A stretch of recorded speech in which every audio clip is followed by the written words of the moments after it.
통합이니까 한 개로 보는 거죠. 한 개로. 그래서 이렇게 표시합니다.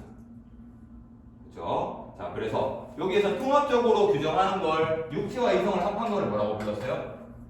몸이라고 하는 걸로 새로 부르는 라고 하는 거죠. 그래서 몸이라는 개념을 제시했다. 이체는 몸으로서의 인간에게 육체 활동이 전제되지 않으면 이성적 활동이 불가능하다. 다시 한번 쓰면 몸에는 육체도 있지만 이성도 같이 있는 걸 몸이라고 하는 거라고 했습니다. 그러면 이쪽에 있는 홉스나 앞에 나왔던 루소가 얘기한 인간 중심적 사고와는 반대된다는 걸 알 수 있겠죠. 근데 반대인데 어떤 식의 반대냐? 통합과 이분법의 반대라고 하는 겁니다. 자, 그 다음에 밑에는 보면 육체 활동이 전제되지 않은 동시에 여기 세워집니다. 몸을 큰 이성이라고 규정했다. 몸을 큰 이성. 얘가 큰 이성이다. 큰 이성. 자, 이성이 여 안에 있지만 몸은 큰 이성이라고 규정해서 인간 중심적 사고에서 강조하는 이성, 요 이성만이라고 하는 얘를 뭐라고 하는 거지? 그렇지. 작은 이성이라고 해서 이것 두 개를 이체는 서로 구분하고 있어. 라고 하고 있죠. 자, 그래서 작은 이성이라고 규정해서 몸이 단지 육체적 활동에만 국한된 게 아니다. 육체만 있는 게 아니라 뭐도 있다고요? 이성도 있다는 걸 강조하기 위해서 큰 이성이라고 얘기합니다. 그래서 몸은 육체만 있는 게 아니다 라고 한다는 거. 자, 이제 마지막 문장입니다. 니체는 이러한 몸 개념을 통해서 인간의 육체적 활동을 배제하고 이성적 활동만, 여기다 세워칩니다. 이성적 활동만 중시하는 거, 이쪽이 바로 그런 평양성을 갖고 있다. 그래서 그걸 벗어나기 위해서 이렇게 가졌다 라고 하는 겁니다. 자, 그러면 이게 그림이 보면 이게 잘못 읽으면 어떻게 되냐면 이렇게 읽으면 안 된다는 거죠. 그렇지? 이렇게 되고 그 다음 어떻게 되지? 이 그림. 그렇지? 둘 다 이성은 긍정을 했어요. 맞죠? 이게 뭐가 되는 거지? 그렇지? 한 번 더 생각해 줘야 된다는 이런 거. 그러니까 둘 다 뭐를 썼어? 이성은 둘 다 있는 거 아니야? 그럼 니체는 이성이 필요 없다고 했다. 이게 틀린 말이지. 그리고 이성은 공통점이라면 육체가 이성과 함께하는 것, 요게 이제 차이점이에요. 그렇죠? 네, 그래서 이렇게 마지막까지 한 번 더 생각해 줘야 되는데 아까도 얘기했듯이 이게 바로 개인별로 디자인하는 거.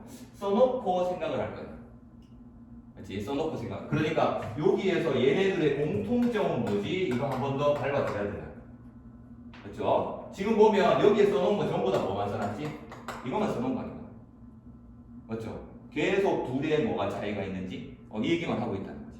그러면 얘가 결국에는 뭐라는 얘기지? 이게 밑줄 요거 두 개 그어놓고 얘가 답이죠. 어떤 식인지 알겠죠? 그렇지? 실컷 읽었는데 마지막 하나 마무리를 잘해주는 게 중요하다라고 하는 겁니다. 요것 때문에 쌤이 이렇게 읽으라고 합니다. 요 생각 때문에. 그래서 다시 읽을 수가 없다면 써놓고 읽는 게 더 빠르다. 알겠죠? 그래서 그런 식으로 한번 해보는 거고, 밑에 있는 문제는 이따가 그 컨설팅 시간에 여러분들 풀고 그것들에 대해서 이따가 질문 그렇게 받도록 할게요. 자, 그러면 앞쪽으로 가서 이제 문학 한번 해보겠습니다. 문학은 맨 앞에 가서 우리 교재에 6쪽입니다. 6쪽. 자, 이제 분위기를 바꿔서 문학.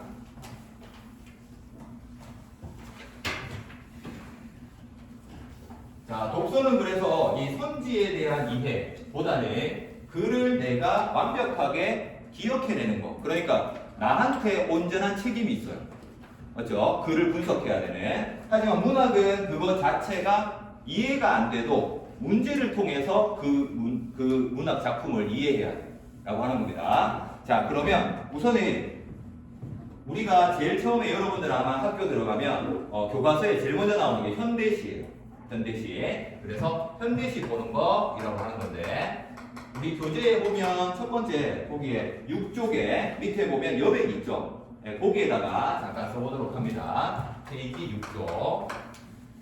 자, 거기에는 현대시를 보는 순서입니다. 첫 번째, 이거를 먼저 파악합니다. 시적 대상. 이라고 하는 건데 이게 어렵죠. 그렇죠? 시적 대상이 뭐야? 라고 하는데 요거는 어디를 보면 제일 빨리 찾냐면 요거 보면 제일 빨리 찾아요. 그래서 시를 보기 전에 제목이 뭐지? 부터 먼저 보고 들어가는 게 좋다라고 하는 거죠. 근데 제목이 두 가지로 구성되어 있어요. 명사형으로 끝나는 거 그리고 서술하는 걸로 끝나는 거. 그렇죠? 네, 그러니까 문장으로 끝나는 거. 자, 명사로 끝났을 때는 얘는 걔가 시적 대상 그대로. 맞죠? 걔를 쳐다보고 있는 거야. 그러면 소수라고 뭐 다 어디에서 어디로 뭐 이런 거 있죠. 그거는 지금 상황이 어떻다라는 걸 설명해 주는 거예요. 네, 그래서 여기 있는 것처럼 거의 명사가 많죠.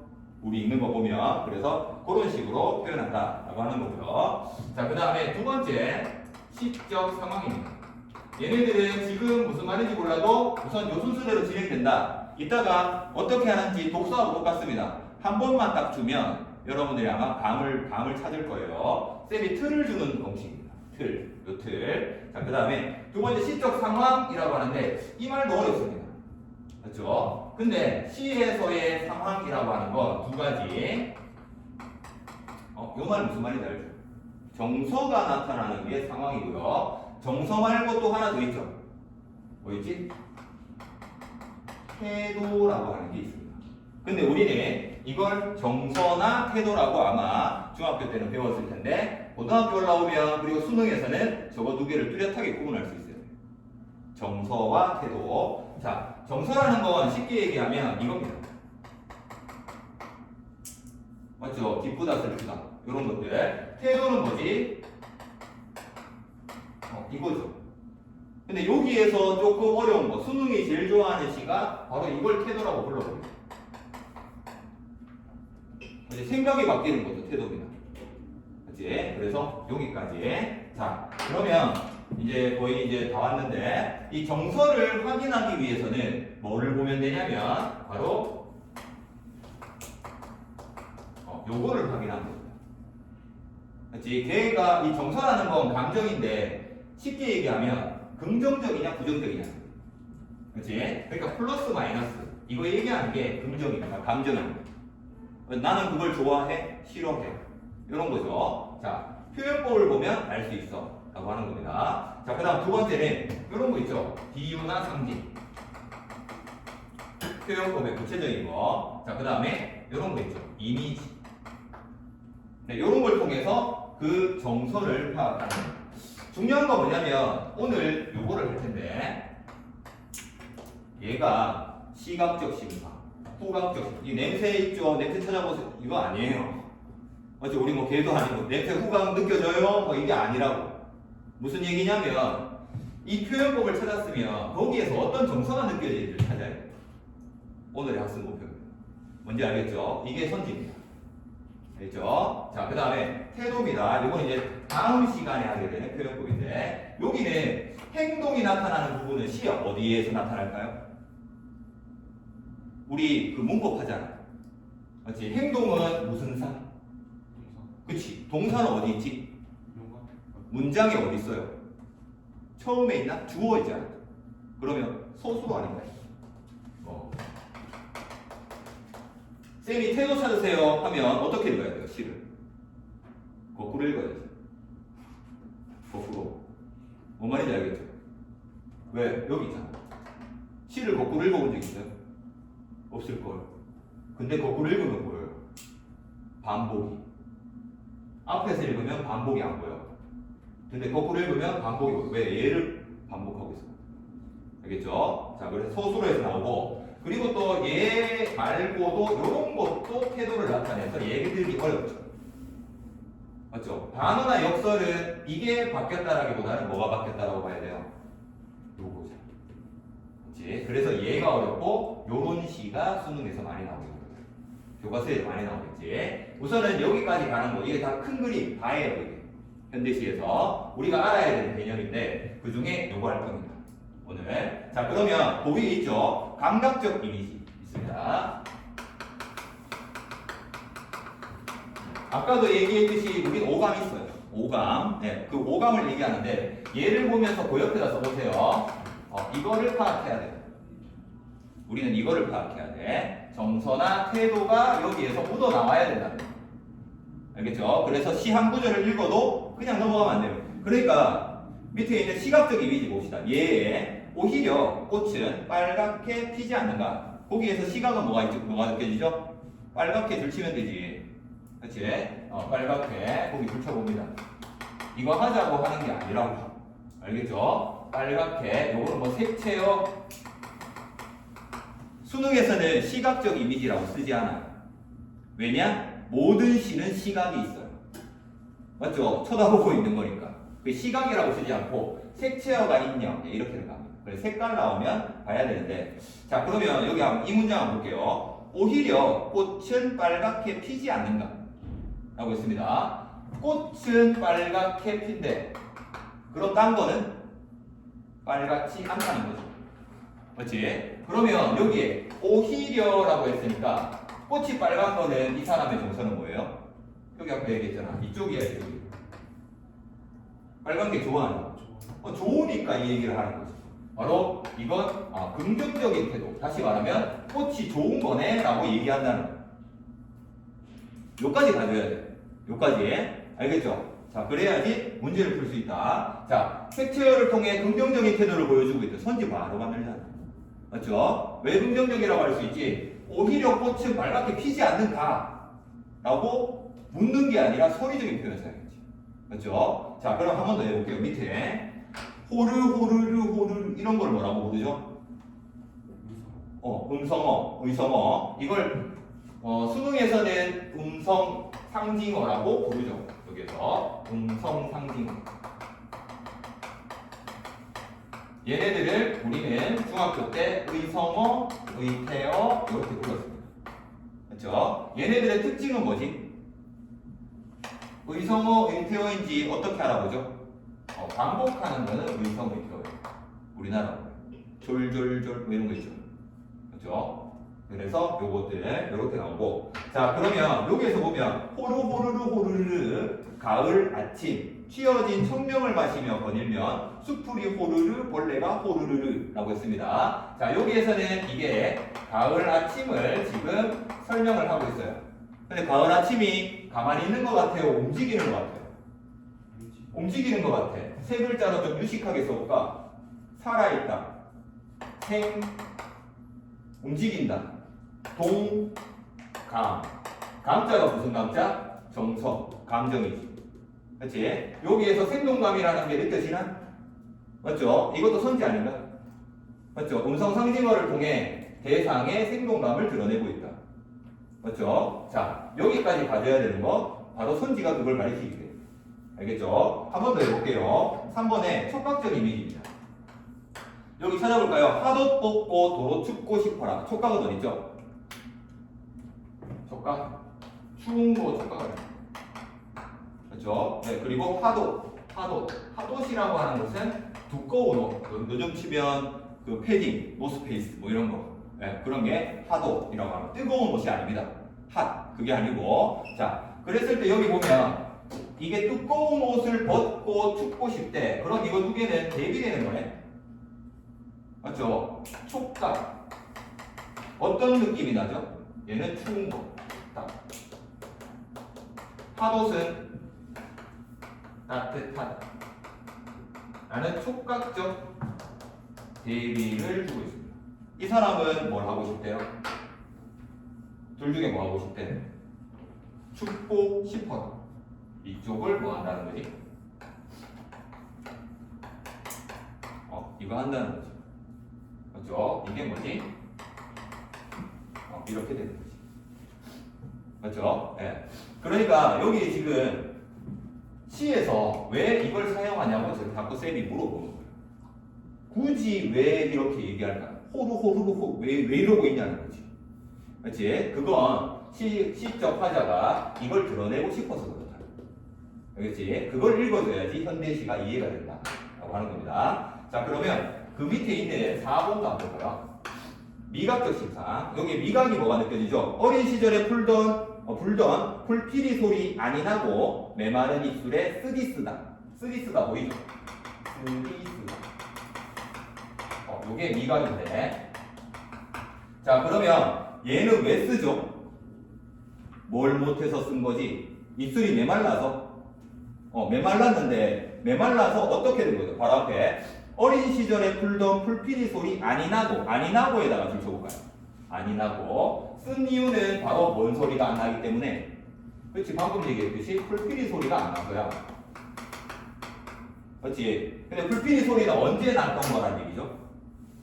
거기 보이듯이. 그렇지. 어린 시절에는 풀피리 소리가 났어. 근데 지금은 안 나니까 쓴 거야. 그렇죠? 자, 그러면 이 사람은 지금 어린 시절을 뭐 한다는 거죠? 정서는 어린 시절을. 그렇지. 이게 여기에서 나와야 돼. 미각적 심상을 통해 혹은 감각적 이미지를 통해 시적 화자의 정서를 드러내고 있다. 그리움을 드러내고 있다. 이건 무조건이에요. 맞죠? 네, 그래서 이런 것들이 떠올라요. 오케이. 자, 한 줄밖에 없는데도 이걸 드러낼 수 있잖아. 맞죠? 느껴지죠? 아니, 느껴지지. 느끼려고 해야 느껴져요. 맞죠? 미각 찾았네. 끝. 이게 아니에요. 알겠죠? 네, 거기까지는 중학교 공부. 자, 그 다음에 5번째. 후각적 이미지. 지금 눈 내리고 매화 향기 홀로 가득하다. 매화 향기에 줄치면 되겠죠? 자, 바깥에는 어떻대요? 지금은 눈 내리고 있어요. 눈 내리고 매화 향기는 어떻게? 홀로라고 했습니다. 그러면 눈 내리는 풍경은 이것과 반대되는 거죠. 그렇지? 자, 그러면 여기에서 이 사람 눈 내리는 게 좋아? 매화 향기가 있는 게 좋아? 당연히 이쪽이 좋은 거지. 그렇지? 그래서 요거를 뭐 하고 있어요? 여기서도 지향하는 게 뭔지가 드러나는 거지. 그렇지? 얘가 뭐라는 얘기야? 플러스라는 얘기야. 맞죠? 그러니까 좋아한다는 거죠. 여기도 얘가 이게 좋은 거잖아. 하도보다 추운 게 좋대. 지금 나가 멀어 죽죠? 예. 근데 그렇게 얘기한다는 거죠. 그렇지? 자, 감각적 이미지를 어떻게 활용하는가. 알겠죠? 네, 현대시 볼 때. 자, 그것들을 이제 연습할 거고. 그래서 밑에는 보면 감각적 이미지는 화자의 내면이나 의식 상태를 환기한다. 내면 동그라미, 의식 상태 동그라미 치면 됩니다. 내면이라는 게 뭐냐? 정서를 얘기하는 겁니다. 정서. 맞죠? 정서. 감정을 느낄 수 있다. 이런 얘기입니다. 자, 그 다음에 뒷장으로 한번 넘어가 보면 7쪽입니다. 이렇게 있네요. 자, 거기에는 동적인 이미지와 정적인 이미지. 요거는 뭐 움직임을 나타내는 겁니다. 거기에. 자, 그러면 5개 있는데 정적, 동적 둘 중에 하나 골라서 한번 써보세요. 얘 있죠. 칸 5개 있죠. 거기 한번 써보도록 합니다. 쓰는 동안 선생님이 칠판을 정리할게요.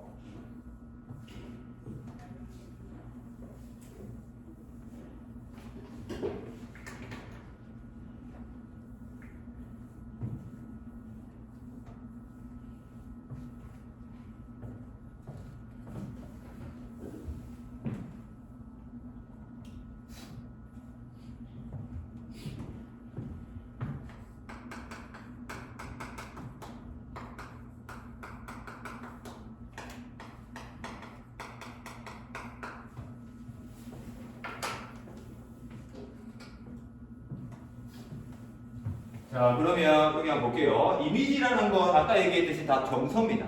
정서와 연결되는 것인데, 자, 여기에서 보면 우선 정적이라는 것은 요거를 나타내는 게 정적 아닌가? 맞죠? 그러니까 첫 번째 있는 거 먼 산, 청운사, 낡은 기와지, 맞죠? 낡았다라는 건 움직이는 게 아니니까 이쪽에 썼을 거 아니야.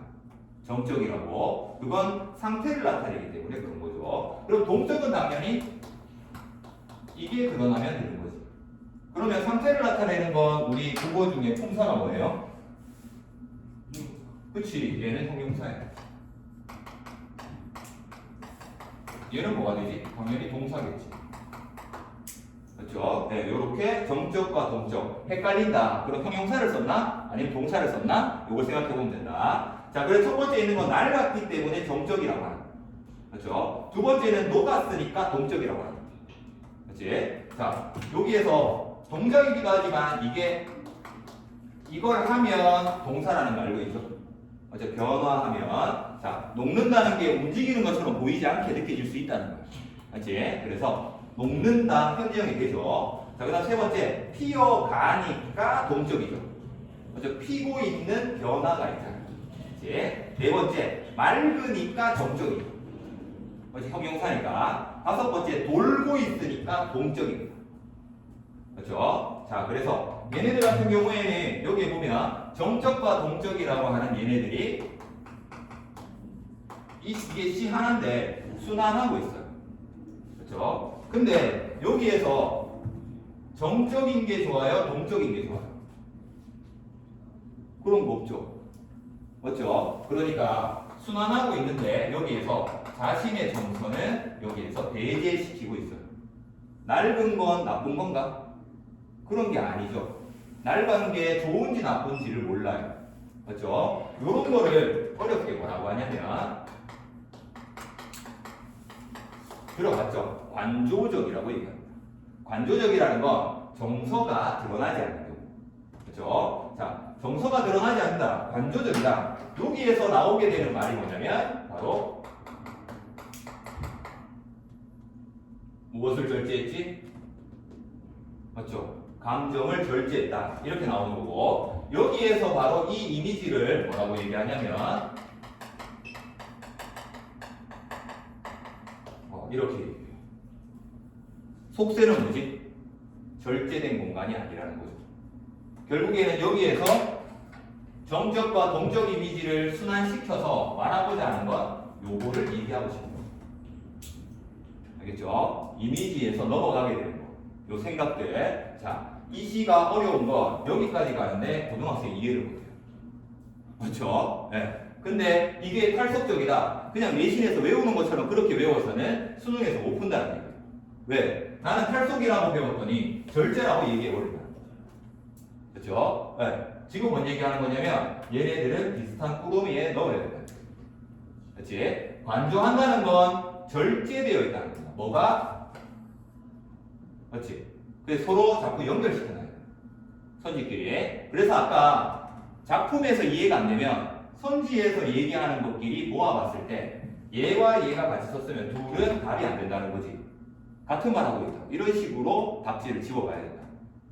알겠죠? 자, 그래서 절제한다, 탈속적이다, 관조적이다. 이렇게 이 시의 주제가 이쪽이다. 자, 그 다음에 여기에서 이게 얘네들을 이렇게도 부르거든요. 그래서 여기에서 자, 동적, 정적. 이 동적인 것 중에 이런 것도 봤어요. 이게 선지에 나오거든요. 역동적이면 어느 정도로 움직여야 될까요? 이제 이게 문학에서 제일 애매해지 미치는 거죠. 맞죠? 그냥 여기에서 보이는 것처럼 구름이 도는 건 역동적인가? 이제 헷갈리죠. 맞죠? 역동적이다. 자, 그러면 이거 한번 볼까요? 파도가 친다. 역동적인가? 원래 치잖아. 맞죠? 네, 원래 친다. 자, 그러면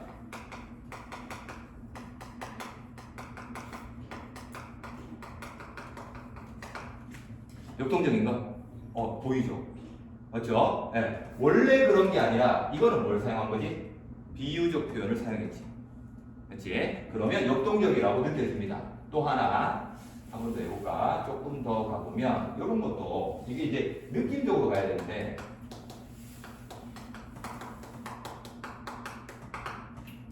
막 돌아다니는 거는 맞죠? 골목을 막 돌아다니는 얼마나 돌아다니냐? 라고 했을 때 이런 거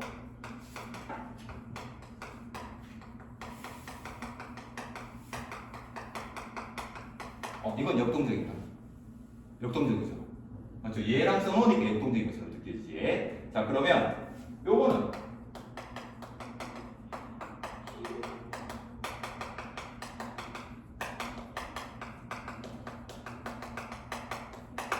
요거는 역동적으로 느껴져요.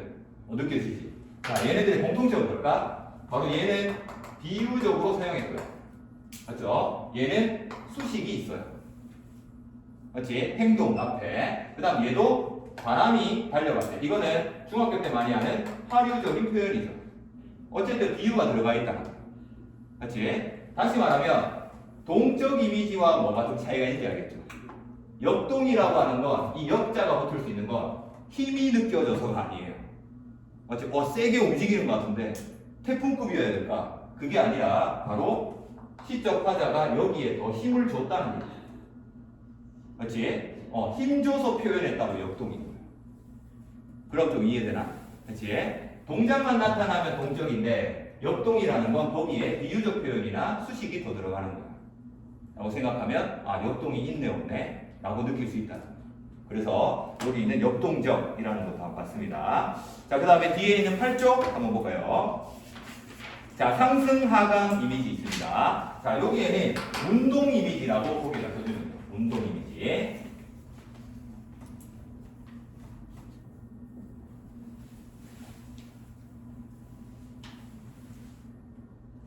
운동 이미지.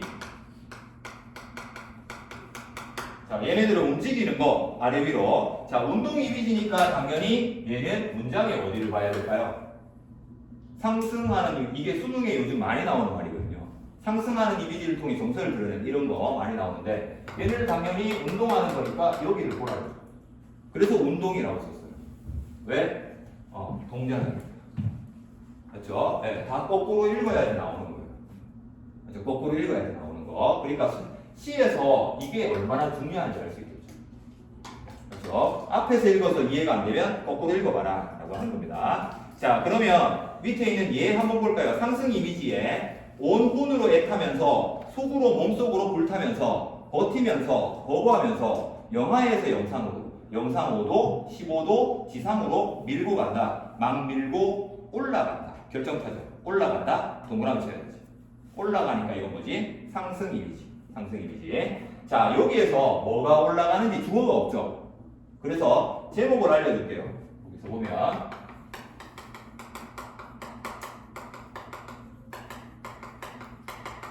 겨울 나무로부터 봄 나무예요. 어쨌든 올라가는 게 뭐라는 걸 알 수 있죠? 이게 제목이에요. 제목. 당연히 대상이 여기 나왔지. 그렇지? 자, 나무가 올라갑니다. 그러면 밑에 상승 하강 이미지의 효과 그림 그려져 있는 거 보이죠? 첫 번째, 화자의 인식, 관심 표현, 화자의 정서를 부각하는 거냐, 위기감을 강조하는 거냐, 상승 하강하는 움직임을 구체화해서 존재의 속성을 부각하는 거냐 라고 했습니다. 자, 방금 봤듯이 나무가 올라간대요. 올라가는 건 여기일까요? 여기일까요? 당연히 봄에 온도가 지금 올라간다. 그렇지? 올라간다는 건 봄 되면 이 단어가 떠오르죠. 봄에는 모든 것들이 피어나니까 요런 게 느껴지. 그렇지? 요게 바로 여기에 있는 이미지를 통해 느껴지는 거. 자, 그러면 여기에서는 바로 세 번째 있는 바로 요게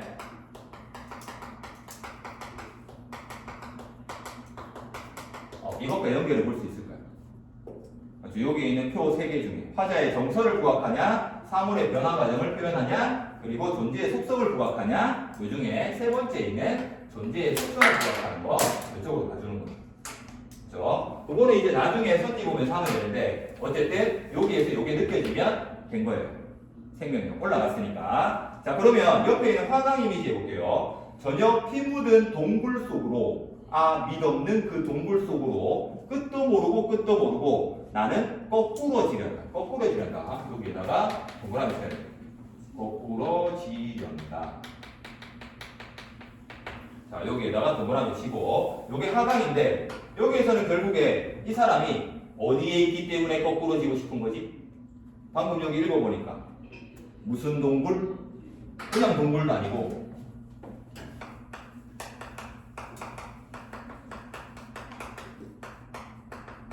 이 속으로 거꾸로 지는 거예요. 그렇죠? 네, 이게 제목이 뭐냐면 제목 자체도 이름이 좀 어렵긴 한데 여기 보면 상황을 나타내주죠. 말세, 맞지? 종말이에요. 종말. 네. 피 묻은 동굴 다 죽었어. 아무도 없어. 라고 하는 거죠. 나도 거꾸로 지른다. 나는 거꾸로 지면 어떻게 되지? 죽을 거예요. 그렇죠? 이건 요런 감정이 느껴지나요? 맞죠? 그럼 거꾸로 진다는 건 이 동굴을 벗어나는 게 아니죠. 그렇죠? 그래서 여기에서는 절망감 이걸 조금 더 가게 되면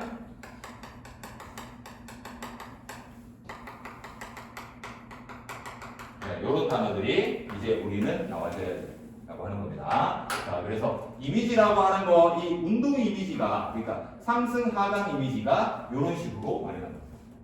맞죠? 느낌. 자, 정서까지 연결해 줄 수 있느냐라고 한다는 겁니다. 자, 그 다음에 옆에 있는 공감각적 이미지입니다. 공감각적 이미지. 자, 요거 같은 경우에는 우리 중학교 때 많이 했죠. 공감각 제일 많이 나오는 거. 검정 포대기 같은 까마귀 울음소리. 이거는 무엇화? 청각의 시각화. 뒤에 거부터 먼저 얘기하라고 했죠. 맞죠? 청각의 시각화. 이런 식으로 얘기하는 거다. 그래서 밑에는 보면 맨 마지막 줄에 상스럽지 못하다. 여기 세모. 상스럽지 못하다. 융희 2년 세모. 융희가 언제래요? 조선의 마지막 임금. 조선 마지막 그 다음엔 뭐 무슨 나라가 와요? 일본에 오잖아. 그래서 부정적 현실이다. 이렇게 얘기합니다. 그래서 밑에 기출선지 음산한 시적 분위기 거기다가 음산한 동그라미 치고 부정적 상황이라고 써줍니다. 부정적 상황. 네, 이렇게 써주는데 라고 하는 겁니다. 자, 그러면 이제 이미지는 한번 훑어봤고요. 거기에 있는 10쪽 한번 펴봅니다. 자, 이제 여기에 있는 이미지를 중심으로 해서 만든 시인데 요 틀에다가 맞춰서 우리가 같이 한번 읽어볼 겁니다. 아까 얘기했듯이 여기 있는 첫 번째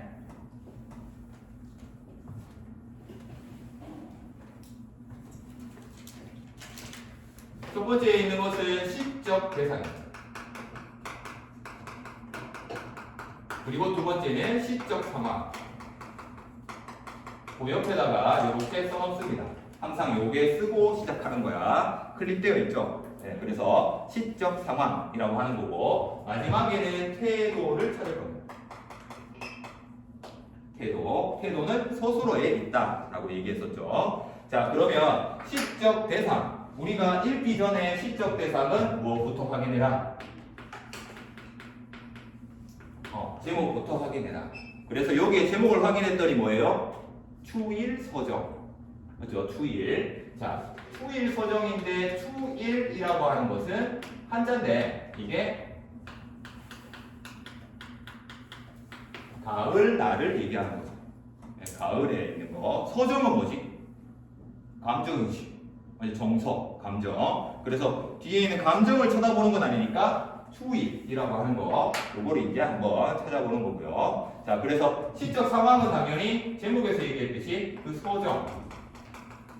다시 말하면 여기서는 정서를 파악하는 게 중요하네 라고 봐야 되겠죠. 그 사람의 감정이 어떤가? 슬프네. 끝나면 안 됩니다. 무슨 얘기지? 이거를 주로 나타내는 시라면 뭐가 많이 나온다고 봐야 돼요? 우리 앞에서 했잖아. 태도? 정서는 뭐로 표현하면 이거. 맞지? 표현법. 그래서 표현법을 찾아야 되는 시구나 라고 느껴야 되는 거고 여기서 보면 첫 번째 줄에 있는 낙엽은 폴란드 망명정부의 집회. 낙엽은 폴란드 망명정부의 집회.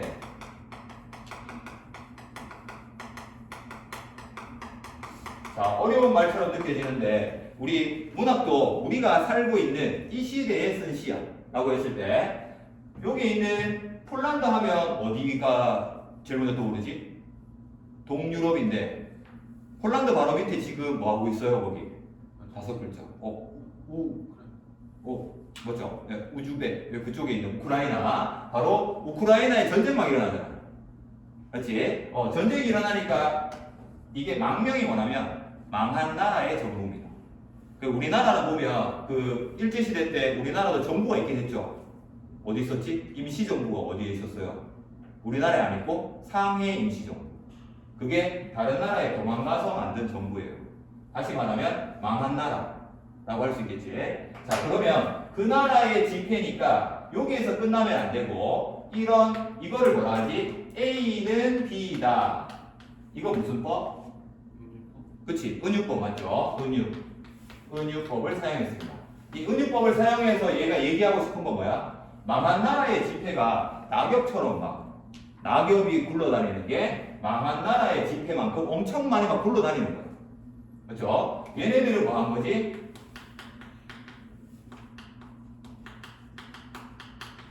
쓸모없는 거. 그렇죠? 쓸모없는 쓰레기들이 막 돌아다녀. 여러분 집에 가려고 여기 앞에 나갔는데 쓰레기 막 그 과자 봉다리 같은 게 막 이렇게 휙 가. 그럼 어때요? 아, 힘든데 안 그래도 공부하느라 힘들었는데 나가보면 더 쓸쓸하죠. 그렇죠? 바로 여기에서는 쓸쓸함.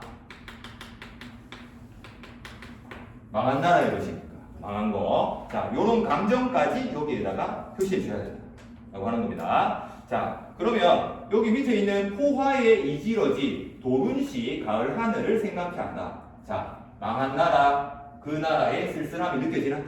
그렇죠? 네. 다 망해서 대포 맞고 막 이런다는 거죠. 자, 그 다음 네 번째, 길은 한 줄기 구겨진 넥타이처럼 풀어져 있대. 길은 구겨진 넥타이. 이번에는 처럼이니까 무슨 법이에요? 그렇지, 여기에는 직유법이에요. 요거 찾아내자고 우리가 지금 하는 거 아니라고 했지?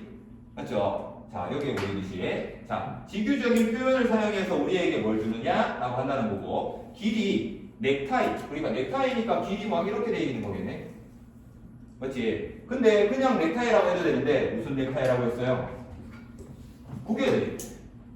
그렇죠? 네, 구겨져 있으니까 이건 이 길이 좋은 길처럼 보여요? 안 좋은 길처럼 보여요? 정서를 얘기하니까 부정적으로 느껴진다는 거지. 자, 그래서 여기 있는 것처럼 얘는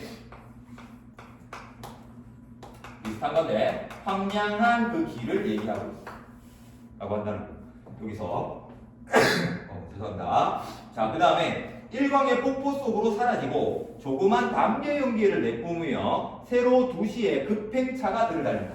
급행차.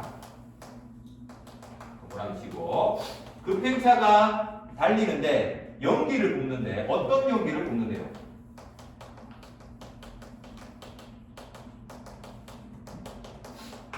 자, 옛날에는 기차가 전기로 가는 게 아니라 석탄, 먼저 증기기관차. 그래서 기차가 이렇게 있으면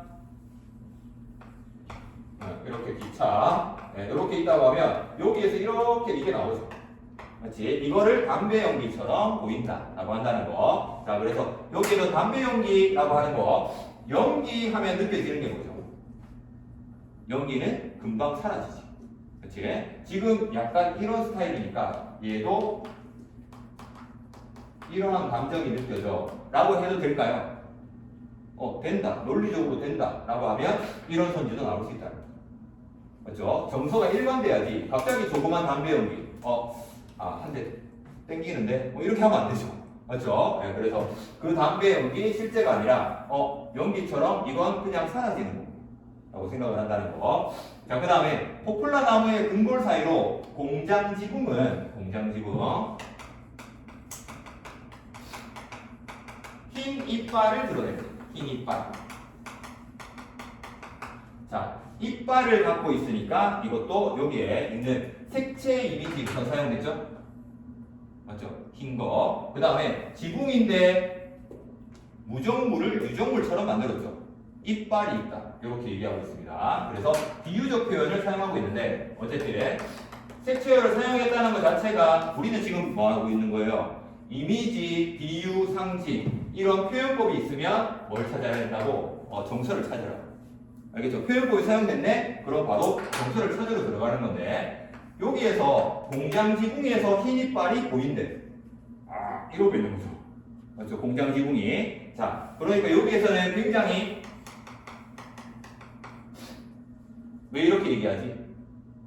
약간 정글 느낌 아닌가? 맞죠? 쭉 가는데 공장 지붕이 지금 흰 이빨을 보인대. 공장 지붕이 멀쩡한데 흰 이빨이 보일까? 아니죠. 다 부서진 거지. 그렇지? 그래서 삭막하다는 느낌도 있고 흰 이빨은 맹수가 갖고 있죠. 이렇게 하는 거. 그랬을 때 정글 느낌. 맞지? 저 지붕이 나를 뭐 하는 것 같아요? 집어 삼키는 것 같다. 얼마나 무서워. 맞지? 손톱하단 말이야. 맞죠? 그래서 삭막하다. 이렇게 표현할 수 있다. 자, 그 다음에 한가닥 구부러진 철책이 바람에 나부끼고 그 위에 세로판지로 만든 구름. 뭐 써야 되는지 알겠죠? 구름인데 뭐로 만들어져 있는데 세로황지. 이렇게 쓰니까 모르는데 요즘 이게 뭔 말인지 알아요? 셀로판지. 이것도 몰라? 그 유리에 보면 색깔 넣으려고 이렇게 비닐 같은 거 이렇게 빨간색 이런 거 있잖아. 맞지? 색안경 같은 거. 그거만 그게 셀로판이구나. 굉장히 얇은 거지. 맞지? 근데 구름이 이걸로 만든 거지. 굉장히 얄팍한 구름이 이렇게 있다는 거. 근데 이게 인위적인 셀로판지처럼 보인다라고 한다는 거죠. 그래서 이것도 구름 보면 뭔가 넉넉하고 해야 되는데 황량함이 느껴져 라고 한다는 겁니다. 자, 그러면 여기까지 봤을 때 이게 왜 이렇게 연결되냐, 왜 황량함이라고 하지? 라고 했을 때 12쪽 잠깐 한번 볼게요. 12쪽. 자, 그래서 우리는 이 C를 읽고 난 다음에 여러분들 뭐 해야 되냐면 방금 여기 12쪽 보라고 하는 건 문제에 요게 나오는 거랑 똑같이 연결을 시켜요. 보기. 자, 여기에서 보면 이 작품은 1930년대 모더니즘 경향의 시를 쓴 김광균의 대표작 중 하나로 도시적 소재와 회화적인 이미지, 비유적 기법 등을 동원하여 가을날, 여기 내고칩니다. 가을날. 가을날은 맞아요. 맞지? 아까 대상 도시 네모칩니다. 도시. 바로 가을날은 가을날인데 이게 도시의 가을날이기 때문에 이 사람이 지금 이렇게 느껴요. 그렇죠? 네, 도시의 가을날이기 때문에. 그래서 표면적으로는 풍경을 그리고 있지만 여기에서는 소부 도시 문명을 드러내고 있다. 맨 마지막 줄에 보면 바로 위기의식이나 불안감, 비판의식이 드러난다. 자, 여기 주십니다. 위기의식,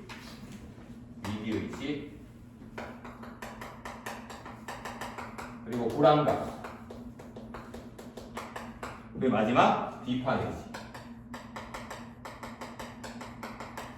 자, 세 개는 같은 건가요? 다 같은 건가? 비판의식이 다르죠.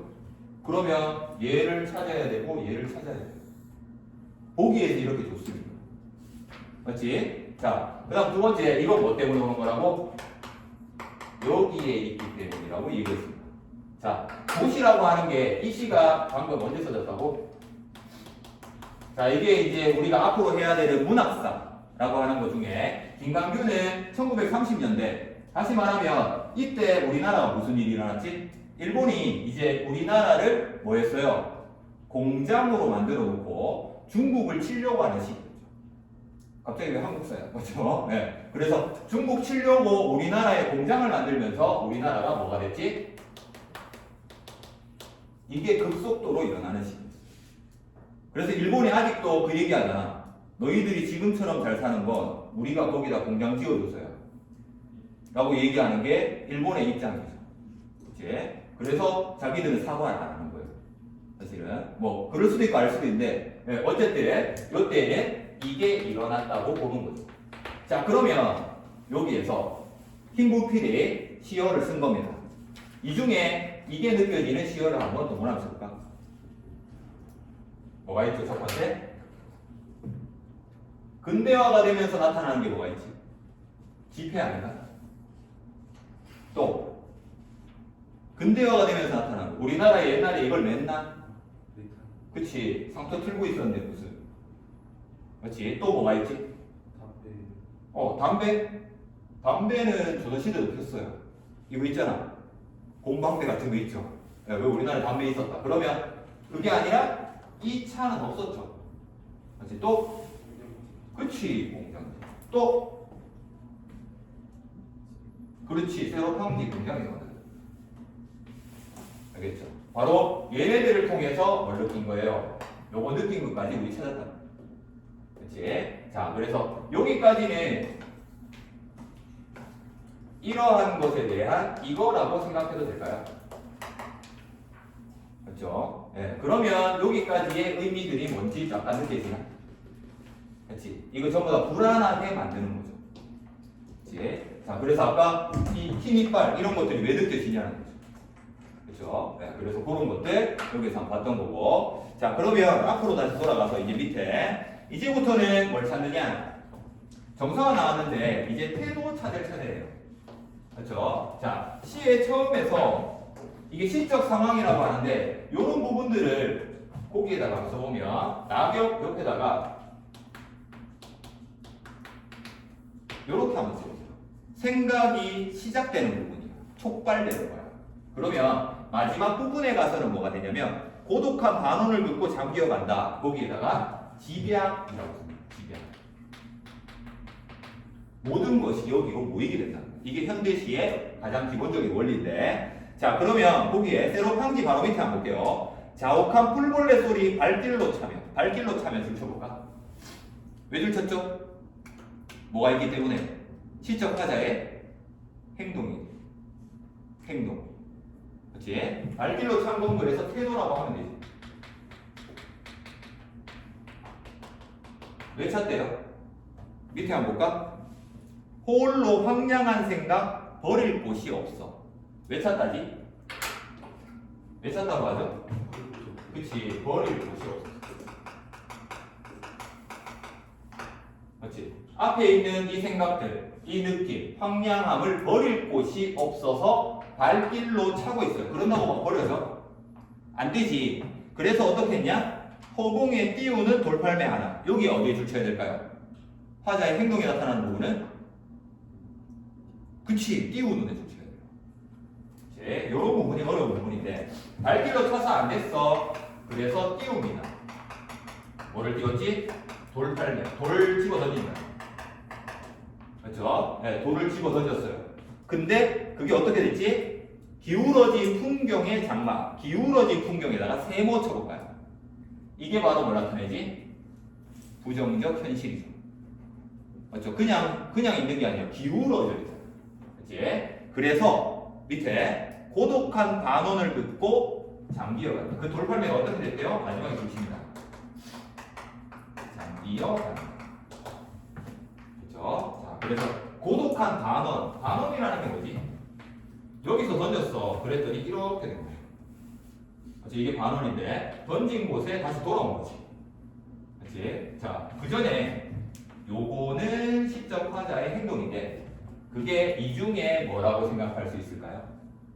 연결해 보면 으이씨 던지는 거야. 위기의식. 무서워 이거 아닌가? 불안감이 위기의식. 그렇지? 무서워서 움츠러들겠지. 근데 이 사람 움츠러들지 않고 뭐했어? 그래도 던졌잖아. 그렇지. 거기에서 이게 밑에. 그렇지. 왜 이거라고 할 수 있지? 가만 안 있고 뭐 했으니까 움직였고. 그렇지. 가만히 있다고 한다는 건 이쪽이고 절망하고 허무하고 그냥 가만히 있는 거죠. 그렇지. 그래서 행동이 나오면 굉장히 중요한데, 그래서 여기다가 여러분들 교과서에도 이시 나오니까 이게 비판의식이라고 하는 거예요. 자, 그러면 여기에 조금만 더 가면 되는데 잠기어간다. 자, 그러면 이 비판의식이 통했어요? 안 통했어요? 안 통했지. 다시 돌아온 거잖아. 그치? 그래서 여기에서는 잠기어가니까 다시 말하면 여기에 버릴 곳이 없다 했는데 이걸 벗어날 수 있다 없다? 없다. 여기에 계속 있어야 돼. 그치? 바로 이 사람은 고독한 반원을 그린데 여기까지 계속 황량하고 혼자 있고 쓸쓸했습니다. 여기에서 벗어날 수 있어 없어? 없지. 벗어날 수 없는 것을 내가 벗어날 수 없다. 내가 마음대로 할 수 없다. 그래서 시에서는 이 앞에 뭐라고 보시냐면 이 말이 뭔 말인지 알겠다.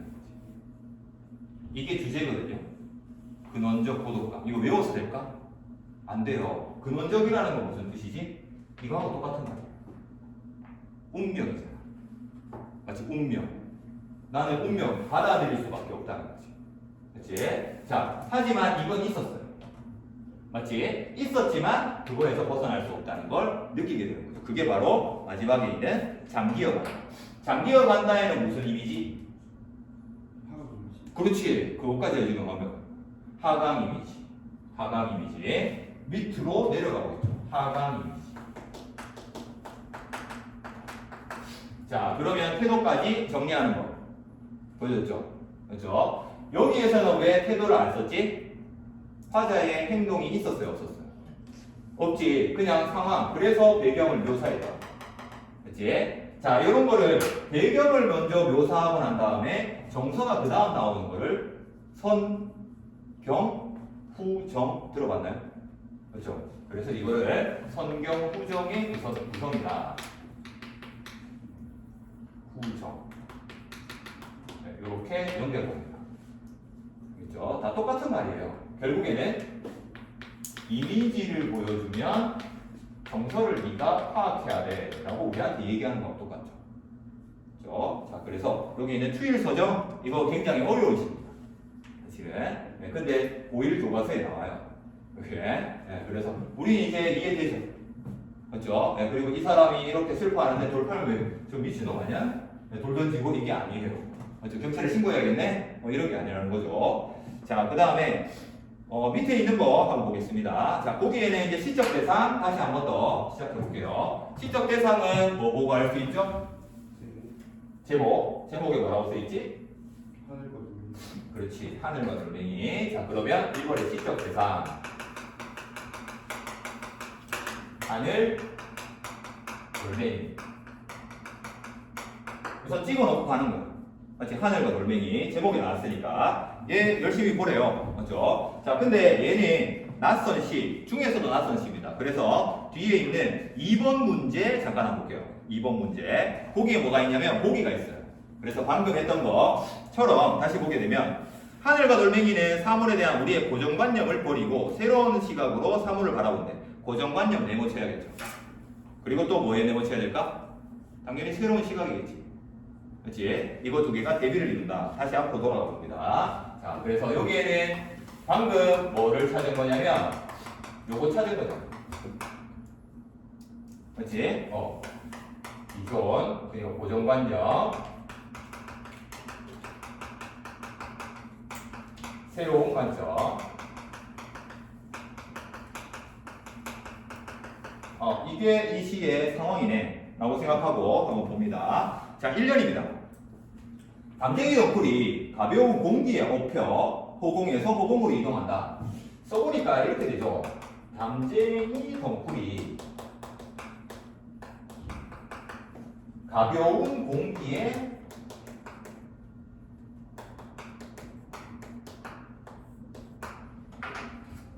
업혀 있다고 해요. 가벼운데 담쟁이 덩쿨이 공기에 업혀 있대. 그렇지. 그래서 담쟁이 덩쿨이 원래는 벽을 타고 올라가지. 근데 허공에서 막 움직인대요. 업혀 있다는 건 이쪽이야, 이쪽이야. 그렇지. 새로운 관념. 엎혀 있는 거. 공기에 엎혀 있대. 공기에 엎힐 수 있어요. 한번 엎혀볼까? 안 되잖아. 그렇죠? 네. 그래서 이건 새로운 거. 우리가 알고 있는 것과 다른 거. 이런 뜻이죠. 자, 그래서 밑에도 보면 새가 푸른 하늘에 눌려 납작하게 달려. 새가 푸른 하늘인데 눌려 있대. 원래는 새가 푸른 하늘에 눌릴 수가 있나? 눌리면 못 날지. 맞죠? 하늘을 뚫고 올라가는 거 아니야? 네. 근데 여기서 새로운 관점으로 얘기한다. 그래, 이렇게 정리하라고 보기가 있는 거예요. 여기서 보면 세 번째, 들찔레가 길 밖에서 하얀 꽃을 버리고 있대. 들찔레가 찔레꽃인데 자기의 하얀 꽃잎을 얘는 버린다라고 생각해. 꽃이 떨어지는 거지. 맞죠? 가만히 있는데 꽃이 떨어지는 거지. 지가 알아서 퇴퇴 이렇게 버리는 거야? 아니잖아. 맞지? 자, 그 다음에 약간 느낌이 와야 되는데 사방이 몸을 비워놓은 마른 길에 하늘이 내려와 누런 돌멩이 위에 앉힌다. 누런 돌멩이인데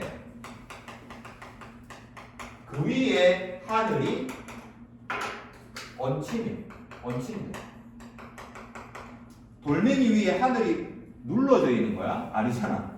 맞죠? 하늘이 누르는 게 아니죠. 얘가. 근데 거꾸로 얘기하고 있어. 뭘 거꾸로 얘기하는 걸까? 마지막에도 보면 모래가 바위를 뭐한대요? 이 완전 이제 고정관념이 완전 끝난 거죠.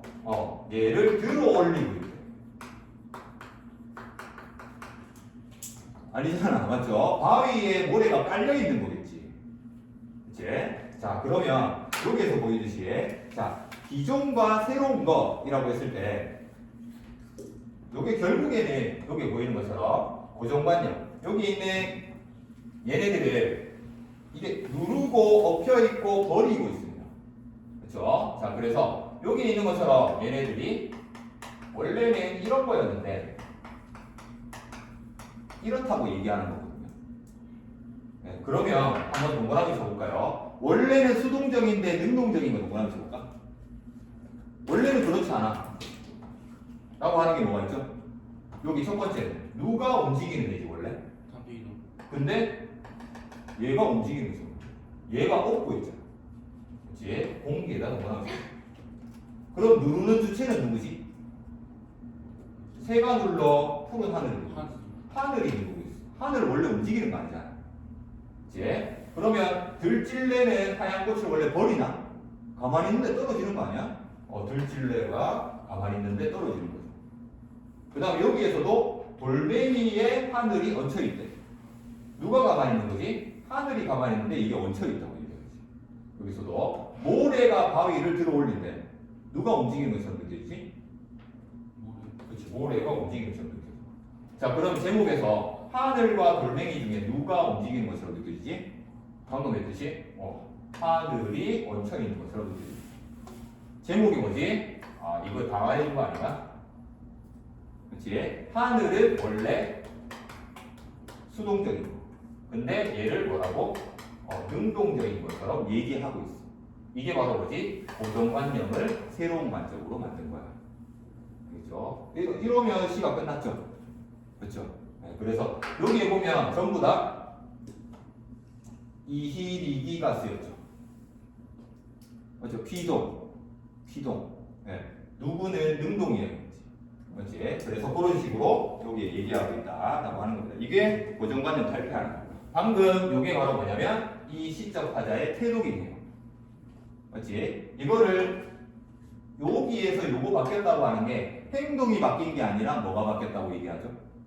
아까 썼는데 행동 말고 또 바뀌는 게 있었어요. 태도에. 이렇게 그렇지? 이거는 생각이 바뀌는 거죠. 그렇지? 관점이라고 하는 순간 이건 인식이 변화했네. 이렇게 생각해 줘야 된다고 하는 거고요.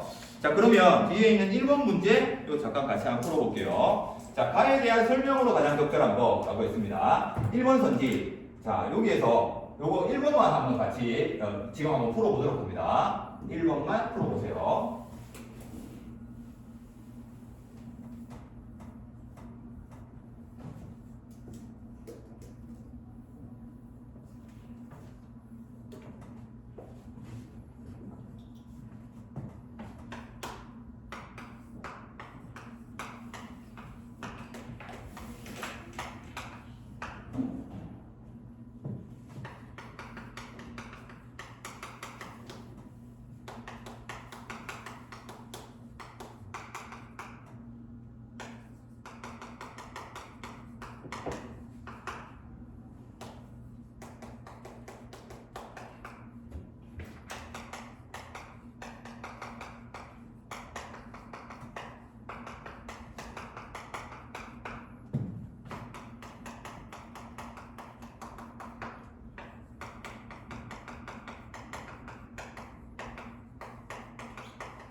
자, 그러면 같이 한번 볼게요. 자, 여기 보면 이게 이 문제를 푸는데 오래 걸린다 라고 했을 때 1번 선지 보면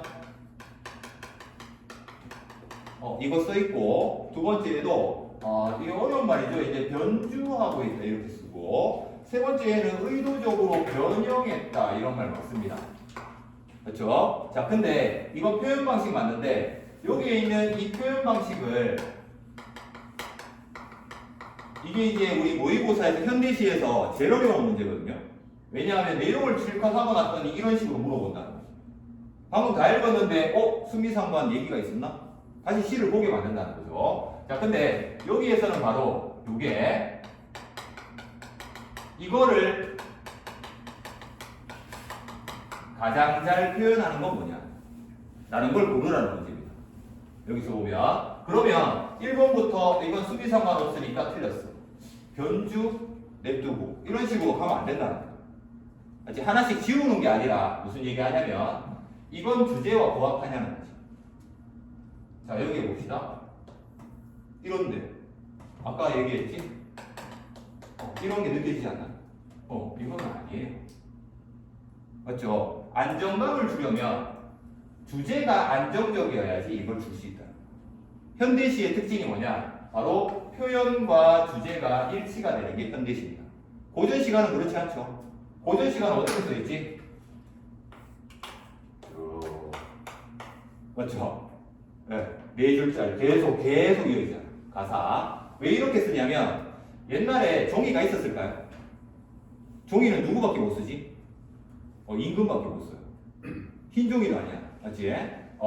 나무가 별로 없으니까. 그래서 백성들은 어디다 썼냐면 나무 팥대기를 썼어요. 근데 우리나라 나무가 아마존에 있는 것처럼 이만한가? 아니잖아. 우리나라 나무 어떻게 생겼지? 요만하게 이렇게 소나무. 맞죠? 고기 맞춰서 쓴 거예요.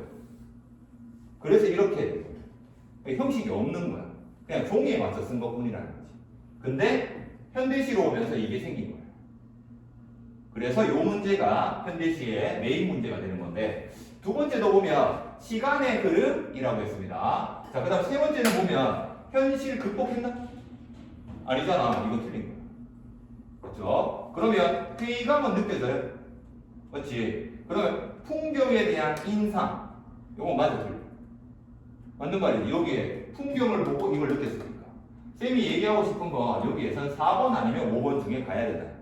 이렇게 추리고 난 다음 뭐 해야 되지? 회의감 앞에는 추측이 있는지를 보는 거야. 거꾸로 가야 되지. 그 다음 5번 선지에는 뭘 찾아야 돼? 자연물을 인공물에 대비해야 돼. 이때요.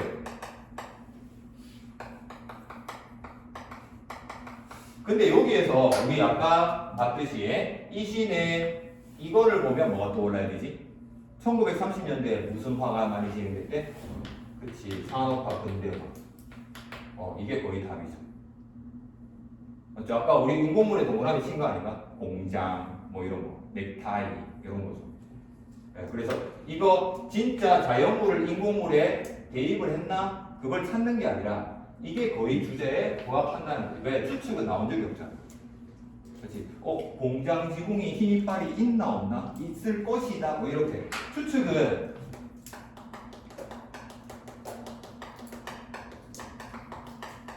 네, 이렇게 가는 게 추측이에요. 뭐일 것이다. 이런 식으로 가는 거. 자, 그래서 뒤에 있는 2번, 3번 문제. 요거는 우리 여기 필살기 요거 책 다시 한번 더 보게 되면 보기에는 문학을 쌤이 15쪽입니다. 15쪽. 자, 15쪽에는 보면 2교시 있고 뒤에는 보면 이렇게 쌤이 바로 쳐놨어요. 맞죠? 16쪽에 보면 네, 요것들을 여기 넣는 건데 거기에 소정이라고 위에 써놨죠. 폴란드 완명정부의 집회에서는 뭐가 느껴졌지? 이렇게 아까 판서해놨던 거 쓰는 겁니다. 오른쪽에는 보면 그 답이 있죠. 맞죠? 요게 바로 시적 대상, 상황, 태도라고 하는 틀 3개를 이렇게 표로 주는 겁니다. 현대시 항상 이 표를 주는 거고, 이 표가 없더라도 여러분들 머릿속에 이렇게 들어가야 된다고 하는 겁니다. 그 다음 뒷장에는 보면 18페이지. 거기에 1번 문제 있는데, 밑에 보면 쌤이 필살기라고 달아놓은 게 있죠. 맞죠? 문학 문제를 풀 때, 문학은 선지 접근하는 게 굉장히 중요합니다. 작품을 판단하는 것보다. 그래서 거기에 어떻게 접근해야 된다? 이거는 왜 그래서 그렇게 들어간다? 라고 하는 게 2번, 3번에 보면 요거 설명해 놓은 거 있죠. 네. 해설지보다 요거를 읽어야 돼요. 알겠죠? 여기에 있는 거, 이거 필살기에. 자, 그래서 요거까지 읽어보는 게 요번 주의 숙제. 그래서 뒤에 2-2번까지 해보는 거, 거기에도 다 이렇게 나눠져 있습니다. 그래서 요것들 한번 해보시도록 하고, 문제 푸는 것까지 보러 가는 겁니다. 자, 그러면 이제 1주차, 많은 걸 다루지 못했는데, 더 많이 준비했는데, 아쉽긴 하지만, 그 뒤에 보면, 우선 여러분들이 해야 될 게, 상담하는 동안, 뭐, 자기 상담 시간 이제 뒤에 있죠. 제가 여기다 몇 시부터 몇 시까지 이렇게 적어둘게요. 그러면, 자, 이렇게 왔다 갔다 하면 되고, 48페이지, 잠깐, 48페이지 아니다. 여기 있는 주간 과제 딥마인드, 요 책 한번 봅니다.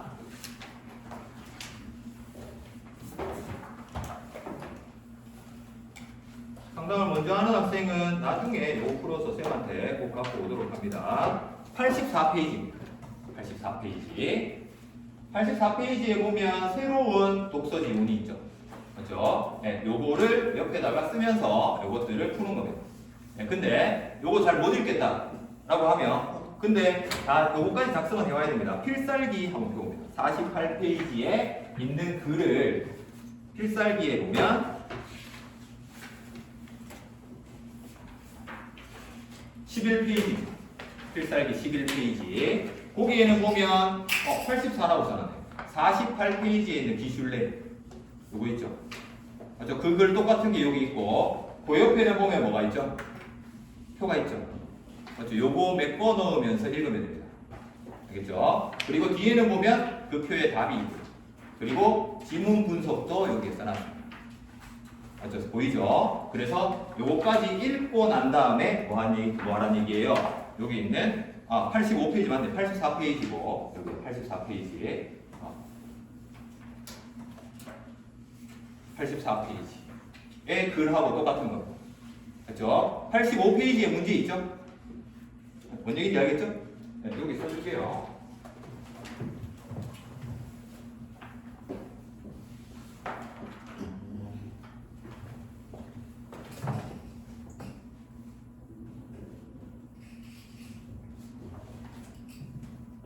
일단 그럼 주관지에다가 한번 한 다음에 그 다음에 필살기에다가 한 번 더 하다. 그렇죠. 필살기 먼저 하는 거예요. 필살기 먼저 하든지 주관지에 그냥 나는 표 없이 한번 해보겠어 라고 해도 됩니다.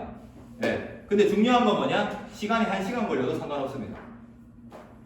뭐 하라는 얘기죠? 글을 뚫으라는 얘기예요. 알겠지? 자, 그래서 여기 있는 것처럼 주관지 이게 어차피 과제이기 때문에 지금 하는 게 낫겠죠? 왜냐하면 쌤이 쓸 때 독서는 하는 게 나아요. 어제 혼자 하면 문제니까. 자, 그래서 84페이지의 지문, 그리고 85페이지의 문제. 문제를 푸는데 요 사이에 뭐 하라고? 필살기에 있는, 필살기가 아까 몇 페이지였죠? 15페이지인가? 11페이지. 11페이지에 있는 필살기 표 채우기 그리고 지문 분석 정독하기 이걸 하고 난 다음에 문제 풀기 해서 채점까지 하고 쌤하고 상담할 때 오늘 갖고 오면 됩니다.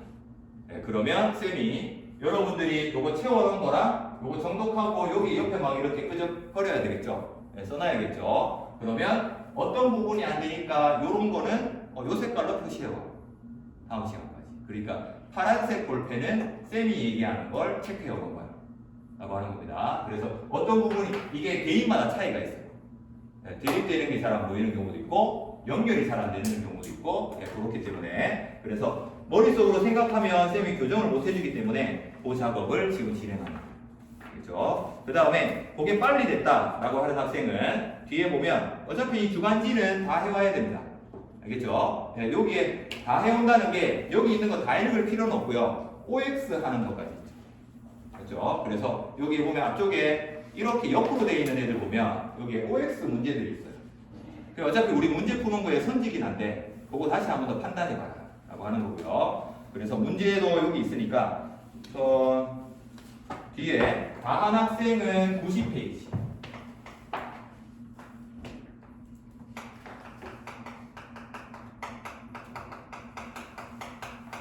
네, 여기 있습니다. 어디로 테스트 거기 언제? 이따 핸드폰을 씌워도 되죠. 이거 지금 하는 거예요. 집에 가서 하는 게 이거 다 해와야 돼요. 다 해와야 되는데 쌤하고 있을 때는 요거까지 하자라고 하는 겁니다. 그러니까 웬만하면 부담 안 주려고요. 나중에 되면 학교 가니까 이 자리에서 끝낼 거예요. 그렇지? 집에 가면 안 하거든. 그렇지? 보내기 전에 쌤은 다 빨아먹고 보낼 거예요. 여러분들. 네, 그래서 여기 있는 이거 줄 치는 거 말고 그 뒤에 보면 읽고 여기에다가 하나 쓰는 거 있습니다. 한 장 넘겨보면 92페이지 있죠. 여기 그림 있고 있는 거. 네, 그래서 요거 좋아하는 학생도 있습니다. 이거 신문 기사 읽고 밑에 있는 거 이런 거 쓰는 거. 요건 정답이 맨 뒤에 있습니다. 네, 그래서 거기 있는 거 쭉 끝까지 해보면 됩니다. 자, 그래서 지금은 요게 3개밖에 안 돼요. 4개네. 4개밖에 안 돼요. 그렇죠? 네, 그래서 그거 하고 있으면 쌤이 이제 상담하고 그렇게 진행하도록 하겠습니다. 자, 몇 시간 빡센데 네, 수고 많이 했습니다. 여기 그 집중을 잘하네. 맞죠? 네, 그래서 그래도 굉장히 열심히 잘할 수 있을 것 같습니다. 자, 그러면 여기 있는 상담 카드 지금 다 쌤한테 다시 돌아가면서 받을게요. 상담 카드. 아니면 상담할 때 그때 주세요. 그럼 제일 먼저 할 학생이 호성이. 다 썼어요? 써야 돼요? 쌤하고 같이 써요. 그러면 그렇게 하도록 하고 나머지 학생들은 저거 하고 있도록 합니다. 2번도 안 되었으니까 안 해줬어요. 그렇죠. 안 한 거예요. 다음 주 과제예요. 그러니까 여기 있는 주간지 전부 다가 아니고 문학하고 독서만 하는 거예요. 네, 그럼 할만하죠. 네, 그래서 그 중에 독서는 쌤이 좀 같이 해주겠다. 네, 그래서 문학만 좀 하면 된다. 나머지 학생 좀 쉬고 요것들 지금 하고 있도록 합니다.